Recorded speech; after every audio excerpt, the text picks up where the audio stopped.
Film की शुरुआत लिंगा नाम के एक आदमी से होती है जो एक बुक में एक चाबी छिपाता है। अचानक लाइट्स ब्लिंक करने लगती हैं तो वो आबा नाम के एक आदमी को ढूंढते हुए बाहर आ जाता है। खेतों में किसी के चलने की आवाज सुनकर वो खेत के अंदर घुस जाता है। अचानक वहां से कुछ दौड़कर निकल जाता है। लिंगा आगे जाकर चेक करता है तो उसे खून के निशान मिलते हैं। वो खून के निशानों का पीछा करते हुए आगे बढ़ता है तो देखता है कि आबा खून से लथपथ पड़ा है। लिंगा जैसे ही उसे टच करता है उसका सर नीचे गिर जाता है। अब सीन आबा मुल्या की मौत से 12 घंटे पहले चला जाता है, जहां एक पजेस्ट लड़की का दूसरी लड़की एक्सोर्सिज्म कर रही थी तो असल में रिनी और एनुन आबा मुल्या की तरह घोस्ट भगाने की एक्टिंग कर रही थी और बगास नाम का एक लड़का उनकी इस एक्टिंग को रिकॉर्ड कर रहा था। बगास उन्हें डांटते हुए कहता है कि इन खेल तमाशों में टाइम वेस्ट करने के बजाय नमाज पढ़ें क्योंकि इन कामों से गुनाह हो सकता है। तब एनुन जल्दी से अपने बोर्डिंग स्कूल लौट आती है। आते ही वो टीवी ऑन करती है जहां एक स्पेशल रिपोर्ट चल रही थी। रिपोर्ट बूमी सुबुंग गांव के आबा मुल्या के बारे में थी। रिपोर्ट में बताया जा रहा था कि मुल्या पिछले 15 सालों से वहां स्पिरिचुअल ट्रीटमेंट दे रहा है। आम लोग मानते हैं कि वो हेवन से भेजा गया एक फरिश्ता है और उसके पास सुपरनैचुरल पावर्स हैं। एनुन टीवी पर आबा मुल्या के ट्रीटमेंट का एक वीडियो बहुत ध्यान से देख रही थी। यहाँ हम एनुन के हाथ पर एक अजीब सा निशान देखते हैं। तब उवा आकर उसे डांटता है कि वो ये फालतू वीडियोस क्यों देख रही है। ध्यान दें,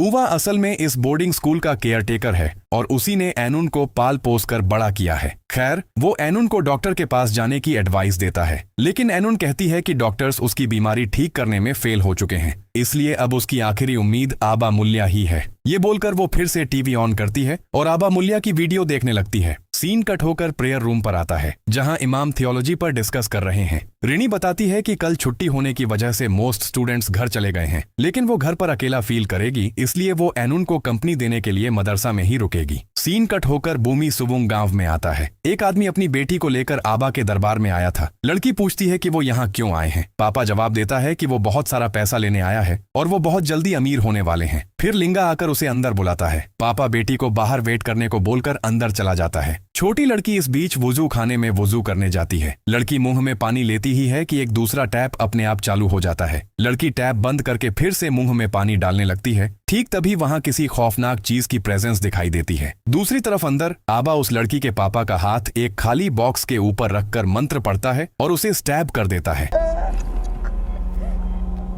लेकिन कुछ ही देर में उसका हाथ ठीक हो जाता है और वो बॉक्स पैसों से भर जाता है। लड़की का पापा और पैसे मांगता है। तब आबा उससे पूछता है कि क्या उसने सैक्रिफाइस रेडी रखी है। इधर जब वो लड़की नमाज पढ़ रही थी तो उसके ठीक पीछे उस एंटिटी को देखा जाता है। सीन यहाँ कट होकर रात पर आता है। एनुन और रिनी कहीं जा रही थीं। रिनी को पीरियड्स आने की वजह से वो सैनिटरी पैड लेने जाती है और एनुन को वेट करने के लिए बोलती है। एनुन जब अकेली खड़ी थी अचानक लाइट्स ब्लिंक करने लगती हैं और उसे एक सुपरनैचुरल आवाज सुनाई देती है। वो आबा मुल्या को देखती है। मुल्या खुद अपना सर काट लेता है और कहता है, सर के बदले सर।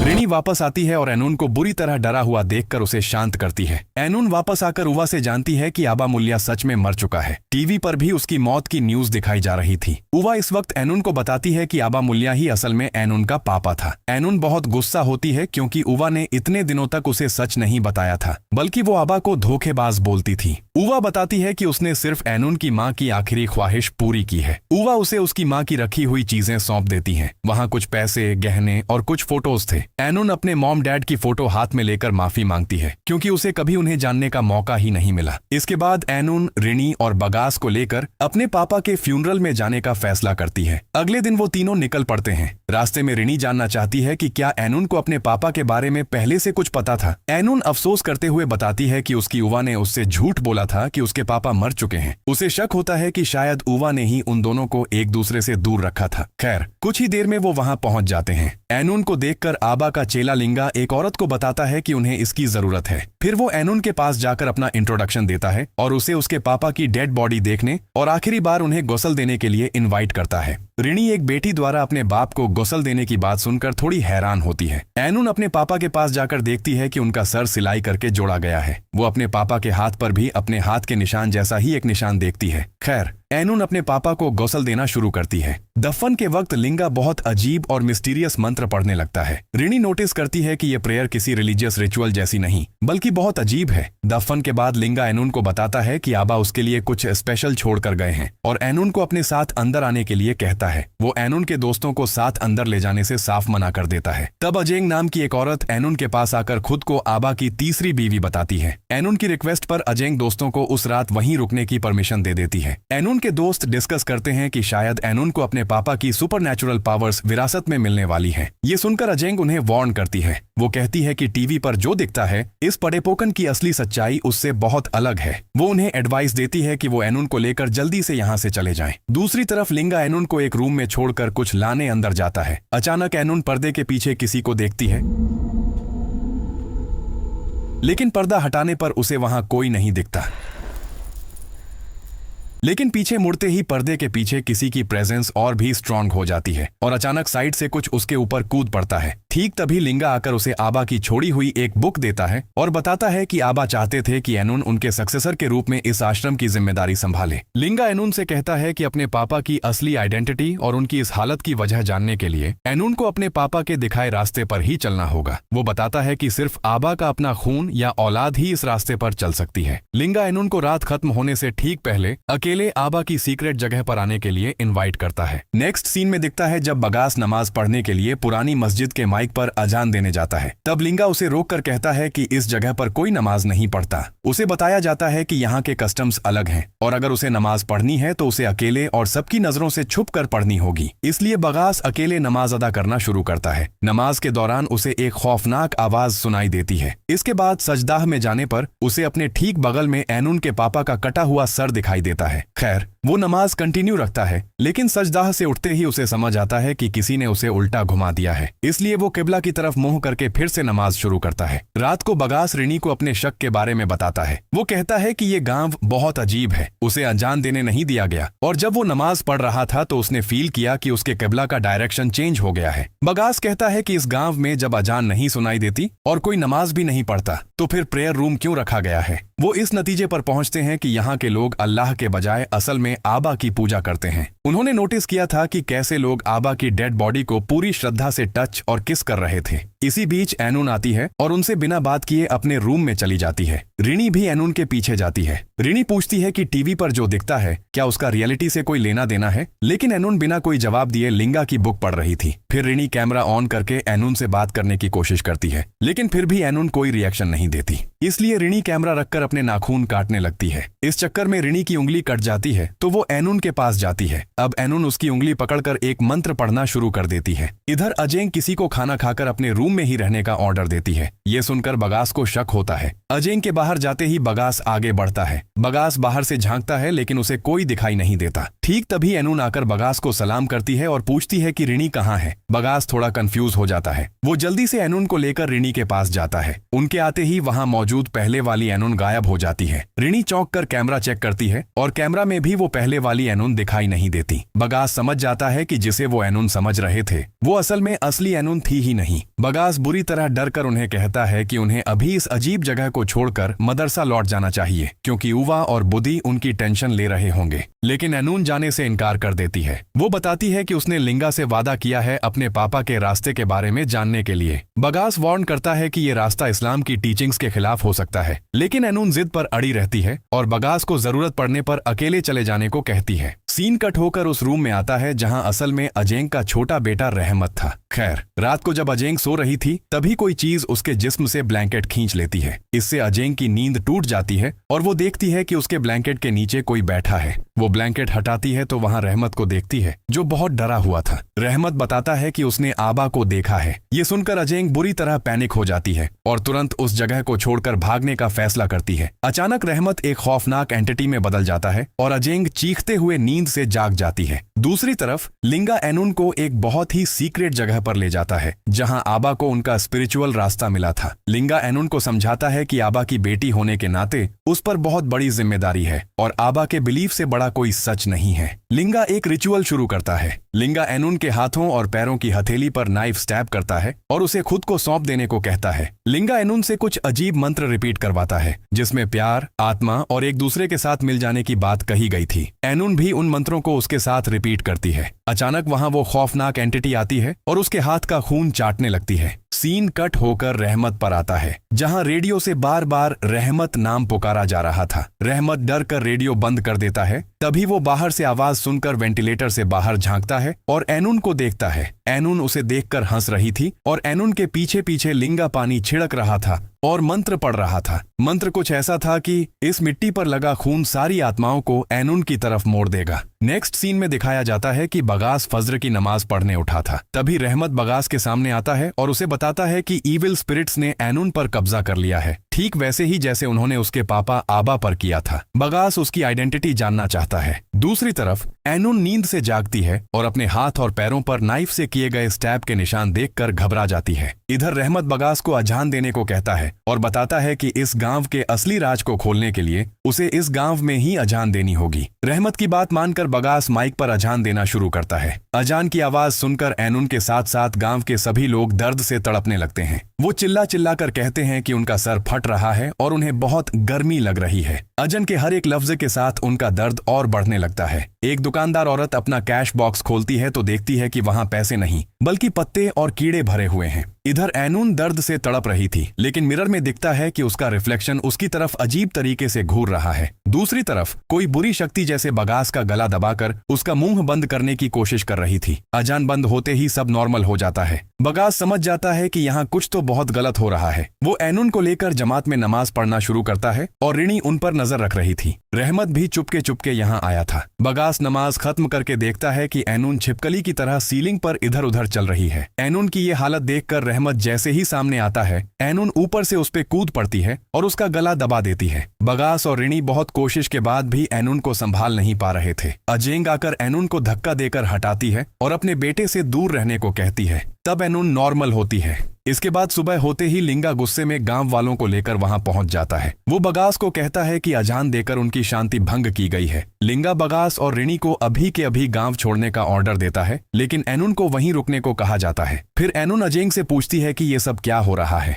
अजेंग बताती है कि रहमत आबा की दूसरी बीवी का बेटा है। रहमत एक मिस्टीरियस बीमारी का शिकार है जिसे आबा भी ठीक नहीं कर पाए। रहमत एक खौफनाक सच बताते हुए कहता है बच्चे आबा का श्राप हैं और बीवियां उनका सैक्रिफाइस। रहमत ये भी बताता है कि एनुन की माँ और उसकी अपनी माँ दोनों उनके पैदा होते ही मर गई थी और उनकी डेड बॉडीज किसी ने नहीं देखी। लेकिन एनुन जानना चाहती है कि उसके पापा को आखिर किसने मारा। रहमत एनुन को वार्न करता है कि आबा कोई अच्छे इंसान नहीं थे। बात करते करते एनुन की नाक से खून बहने लगता है और वो अजीब तरीके से कहती है कि आबा गलत नहीं है बल्कि रहमत खुद गलत है। नेक्स्ट सीन में बगास रिणी और एनुन को लेकर जल्दी वापस जाना चाहता है लेकिन एनुन दरवाजा बंद करके रूम में बैठी थी। बगास समझ जाता है कि ये गांव नॉर्मल नहीं है। रहमत आकर बताता है कि गांव के लोगों ने अल्लाह के बजाय आबा की कसम खाई है और वो उन्हीं के बताए हुए गलत रास्ते पर चलते हैं। इस रास्ते के खिलाफ जाने पर उन्हें बहुत बुरा अंजाम भुगतना पड़ता है। रहमत और खुलकर बताता है कि आबा मुल्या शैतान की पूजा करते थे और यही उनकी सुपरनैचुरल पावर्स का सोर्स था। शैतान आसमान से सीक्रेट इंफॉर्मेशन लाकर उन्हें भटकाते थे। धीरे धीरे पूरे गांव के लोग अल्लाह पर भरोसा छोड़कर आबा पर डिपेंड हो गए थे। रहमत बताता है कि इस घर के नीचे एक सीक्रेट बेसमेंट है। रिणी और बगास उस सीक्रेट जगह पर इन्वेस्टिगेशन करने का फैसला करते हैं। रहमत मूवी की शुरुआत में दिखाई गई वो सीक्रेट चाबी निकालकर उन्हें देता है। इसके बाद रहमत उन्हें रास्ता दिखाकर ले जाता है पर बेसमेंट के दरवाजे पर उन्हें छोड़कर कहता है कि इससे आगे जाना उसके लिए पॉसिबल नहीं है। इसलिए रिणी और बगास अंदर घुसते हैं। रिणी बगास के पीछे पीछे जा रही थी और कैमरा में वीडियो रिकॉर्ड कर रही थी। अचानक कैमरा में उसे एक अजीब सी चीज दिखती है लेकिन नंगी आंखों से वहां कोई नहीं दिखता। कैमरा में दिखने वाली वो चीज उस पर कूद पड़ती है। तब बगास आकर रिणी को संभालता है और अपने साथ साथ चलने को कहता है। उन्हें वहां एक सीक्रेट रूम मिलता है। उस चाबी से ताला खोलते ही अंदर से शैतान बगास को खींच लेता है। बगास किसी तरह खुद को छुड़ाता है और रिणी और बगास दौड़कर भागने लगते हैं। लेकिन भागकर वहां से निकलने से पहले ही एक गेट अपने आप बंद हो जाता है। वो दोनों गेट खोलने की कोशिश करते हैं और पीछे मुड़कर देखते हैं कि कुछ लोग उनके सामने घुटनों के बल बैठे हैं। बगास आयतल कुर्सी पढ़ना शुरू करता है। वो अल्लाह पर भरोसा रखकर उस शैतानी शक्ति को रोकने की कोशिश करता है और आखिरकार गेट खुल जाता है। वो जल्दी से वहां से भाग निकलते हैं, लेकिन रिनी का कैमरा वहीं छूट जाता है। सीन कट होता है और दिखता है कि लिंगा की वाइफ एनुन को बाहर देखकर लिंगा को बताती है। लिंगा एनुन को लेकर अपने रिचुअल के फाइनल स्टेज की तैयारी के बारे में बताता है। वो कहता है कि एनुन अपने पापा से अलग है, क्योंकि आबा खुद को पूरी तरह खाली करके इस रास्ते पर आए थे, लेकिन एनुन अपने पूरे वजूद के साथ आई है। इधर एनुन को बाहर देखकर बीमार गांव वाले मदद के लिए उसे घेर लेते हैं। वो मैजिकली एक औरत का बीमार हाथ ठीक कर देती है। ये सब रहमत देख रहा था। गांव वाले एनुन की ये पावर देखकर हैरान रह जाते हैं और उसका नाम लेकर जय जयकार करने लगते हैं। रहमत अपनी माँ के पास जाकर कहता है कि ईविल स्पिरिट वापस आ चुकी है और लिंगा आबा के उस खौफनाक रास्ते को एनुन के जरिए जिंदा रखना चाहता है। उन्हें समझ आ जाता है कि यहाँ रुकना अब सेफ नहीं है, इसलिए वो जल्दी से भागने का फैसला करते हैं।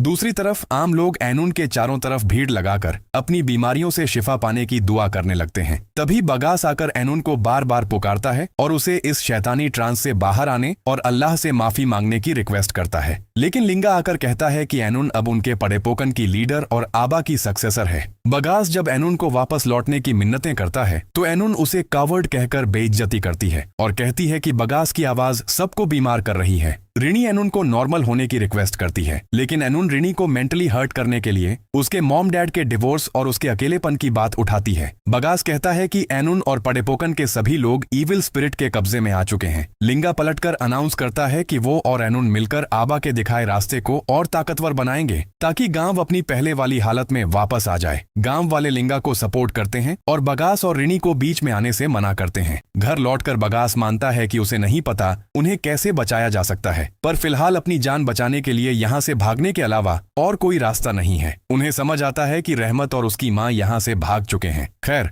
वो दोनों भी निकल पड़ते हैं। इधर लिंगा एनुन को लेकर फाइनल रिचुअल शुरू करता है। लिंगा उसकी हथेली में नाइफ स्टैब करता है तो उसे अपने पापा के कातिल दिखाई देते हैं। वो देखती है कि आबा को किसी और ने नहीं बल्कि रहमत और अजेंग ने ही मारा था। इसके बाद एनुन पूरी तरह पजेस्ट होकर अपने दूसरे हाथ और पैरों में भी नाइफ स्टैब कर लेती है। दूसरी तरफ अजेंग और रहमत के भागते वक्त रहमत उस शैतान की प्रेजेंस फील करता है। वो शैतान अचानक रहमत को खींचकर एक दूसरी जगह फेंक देता है और माँ बेटे को अलग कर देता है। वो एक दूसरे का नाम लेकर जोर जोर से चिल्लाने लगते हैं। अचानक एनुन एक खौफनाक रूप में रहमत पर कूद पड़ती है और सर के बदले सर मांगती है। अब एक फ्लैशबैक में दिखाया जाता है कि आबा अपने अड्डे पर शैतानी रिचुअल कर रहा था। रहमत आबा की तीसरी बीवी अजेंग को यहाँ सच्चाई अपनी आंखों से देखने के लिए लाया था। अजेंग समझ जाती है कि वो इतने दिनों से अंधी होकर गलत रास्ते पर थी। वो अब इस मनहूस रिचुअल का हिस्सा नहीं बनना चाहती, लेकिन आबा उसे कहता है कि वो भाग नहीं सकती। बच्चा पैदा होने के बाद उसे भी रहमत की माँ की तरह सैक्रिफाइस होना पड़ेगा। अजेंग भागने की कोशिश करती है तो आबा उस पर अटैक कर देता है। उनके बीच हाथापाई होती है। रहमत अजेंग को बचाने के लिए आबा को मार डालता है। सीन प्रेजेंट में वापस आता है तो दिखता है कि अजेंग रहमत को बचाने आई है। अजेंग एनुन को पकड़ लेती है और रहमत को भागने के लिए कहती है। थोड़ा आगे जाते ही रहमत की मुलाकात बगास और रिनी से होती है। रहमत अपनी माँ को बचाने के लिए उनसे मदद मांगता है, लेकिन वहाँ जाकर उन्हें कोई नहीं मिलता। रहमत को पूरा यकीन था कि उसकी माँ यहीं कहीं है। वो घर लौटकर पुरानी बुक्स में इसका कोई रास्ता ढूंढने की कोशिश करते हैं। दूसरी तरफ एनुन अजेंग को गांव के रास्ते पर घसीटते हुए ले जा रही थी। इधर रहमत को एक बुक मिल जाती है जिससे पता चलता है कि इन शैतानी आत्माओं के होस्ट्स को सिर्फ उनके अपने खून के वारिस ही मार सकते हैं। इसी वजह से रहमत आबा को मार पाया था। इसका मतलब ये था कि एनुन को रोकने के लिए रहमत को ही उसे मारना होगा। बगास कोई और रास्ता ढूंढने की कोशिश करता है। तब बगास को समझ आता है कि इस जगह पर अजान देने से बुरी शक्तियां काम नहीं करेंगी और इसी वजह से लिंगा अजान देने से बार बार मना कर रहा था। इधर एनुन अजेंग को लेकर घर के सामने आती है और रहमत को उसकी माँ को मार डालने की धमकी देकर बाहर आने को कहती है। तब वो लोग बाहर आ जाते हैं। एनुन रहमत से कहती है कि तूने और तेरी माँ ने मिलकर आबा को मारा है। रहमत कहता है कि वो अपनी बीवियों को इंसान नहीं समझता था और उनकी बलि चढ़ा देता था। एनुन जैसे ही रहमत की तरफ आगे बढ़ती है, अजेंग उसका पैर पकड़ लेती है। इस पर एनुन एक पत्थर से अजेंग को बहुत बुरी तरह मार डालती है। इसके बाद बगास गांव वालों की मदद से एनुन को पकड़कर बांधने की कोशिश करता है। ठीक तभी लिंगा आकर एनुन को बुरी शक्ति को कंट्रोल करके अपने पापा की तरह गांव वालों की मदद करने को कहता है। शैतान पावर को कंट्रोल करने की बात सुनकर भड़क जाता है और एनुन अपनी पावर का यूज करके लिंगा को हवा में उठा लेती है और एक तीर से उसे मार डालती है। इसके बाद वो खुद को जहन्नम का रहने वाला बताता है और दावा करता है कि एनून अब उसके कब्जे में है। वो दहाड़ते हुए कहता है कि कोई भी इंसान शैतानी शक्ति को हरा नहीं पाएगा। तब बगास अल्लाह का नाम लेकर जोर जोर से अजान देना शुरू कर देता है। अजान की पाक आवाज सुनकर एनून के अंदर बैठा शैतान दर्द से तड़पने लगता है। बगास को भी इसमें तकलीफ हो रही थी। एनून दर्द से चिल्लाकर कहती है कि उसे बहुत तकलीफ हो रही है। बगास के अजान खत्म करते ही घर के अंदर से अजीब आवाजें आने लगती हैं। इसलिए वो रिनी को एनून पर नजर रखने के लिए छोड़कर कुछ लोगों के साथ चेक करने अंदर जाता है। वो अंदर जाकर बेसमेंट के उस सीक्रेट रूम में बहुत सारी बोरियां लटकती हुई देखते हैं। बोरियों का मुंह खोलते ही एक एक करके इंसानों की लाशें बाहर आने लगती हैं। सब समझ जाते हैं कि ये आबा के सालों पुराने शैतानी सैक्रिफाइसेस का नतीजा है। बाहर वो शैतान एनून के जरिए बताता है कि ये डेड बॉडीज उन लोगों की हैं जिन्होंने अपनी आत्मा शैतान को बेच दी थी। इसके बाद अचानक एनून गायब हो जाती है। इधर अंदर लाइट्स ब्लिंक करना शुरू करती हैं और सारी लाशें घुटनों के बल बैठने की पोजीशन में आ जाती हैं। तब एनून आकर सबको धमकाती है और कहती है कि इंसान अब ऊपर वाले के रास्ते से भटक कर शैतान का सामना करेंगे। वो सबको घुटनों के बल बैठने पर मजबूर कर देती है। इसलिए बगास फिर से अजान देना शुरू करता है। इस बार सब लोग बगास के साथ अजान देना शुरू कर देते हैं। अजान के असर से उस बुरी आत्मा का कब्जा टूट जाता है। एनून धीरे धीरे होश में आती है और नॉर्मल होने लगती है। इसके बाद बगास सबको लेकर मस्जिद आता है और कहता है कि उन्हें इस पाप के रास्ते को छोड़कर तौबा करनी होगी और अल्लाह के दिखाए सही रास्ते पर लौटना होगा। बगास सबसे कहता है कि अब उन्हें सही क़िबला की तरफ मुंह करके तौबा की नमाज पढ़नी होगी। सब लोग बगास की बात मानते हैं और नमाज शुरू करते हैं। नमाज के बीच एनून को फिर से वो शैतान पजेस कर लेता है। रिनी जैसे ही उसके पास आती है वो रिनी का गला दबा देती है। अब एनून एक मेंटल बैटल का सामना करती है। वो बुरी शक्ति आबा के रूप में आकर उसे लालच देने की कोशिश करती है ताकि वो उस पर फिर से भरोसा करे, लेकिन एनून मजबूती से कह देती है कि वो अब उस पर विश्वास नहीं करती, वो सिर्फ अल्लाह पर भरोसा करती है। वो बार बार अल्लाहू अकबर बोलकर उस शैतानी शक्ति को हरा देती है। फिर रिनी उसे जगाती है तो वो अपनी तौबा की नमाज पूरी करने का फैसला करती है। अगले दिन सारी लाशों को रिलीजियस रिचुअल्स के हिसाब से दफन कर दिया जाता है। इसके बाद जब उवा उसे लेने आती है तो एनून बताती है कि वो गांव में ही रुकेगी। हालांकि अब उसके पास कोई सुपरनैचुरल पावर्स नहीं है, फिर भी वो चाहती है कि गांव वालों को सही रास्ते पर वापस लाए और अनाथ रहमत की देखभाल करे। एनून उवा को उसकी सही परवरिश करने और अच्छी तालीम देने के लिए थैंक्स बोलती है। बगास उवा के हाथ में एक सील की हुई तांत्रिक बुक देता है और रिक्वेस्ट करता है कि इसे मदरसा के हेड हुजूर तक पहुंचा दे ताकि इन सारी बुरी शक्तियों का हमेशा के लिए अंत हो सके। रिनी जाने की तैयारी करती है, लेकिन बगास वहीं रुकने का फैसला करता है। आखिर में उवा रिनी को लेकर चली जाती है। मूवी के एंड में सूरह अल बकरह की आयत 256 स्क्रीन पर आती है, जिसका मतलब है न अल्लाह उनका दोस्त है जो ईमान लाए हैं, वो उन्हें अंधेरों से निकालकर रोशनी की तरफ लाता है, और जिन्होंने कुफ्र किया उनके दोस्त तागूत यानी शैतान हैं जो उन्हें रोशनी से अंधेरों की तरफ ले जाते हैं। जो लोग इस अंधेरे का रास्ता चुनते हैं वही लोग हमेशा के लिए जहन्नम की आग में जलेंगे।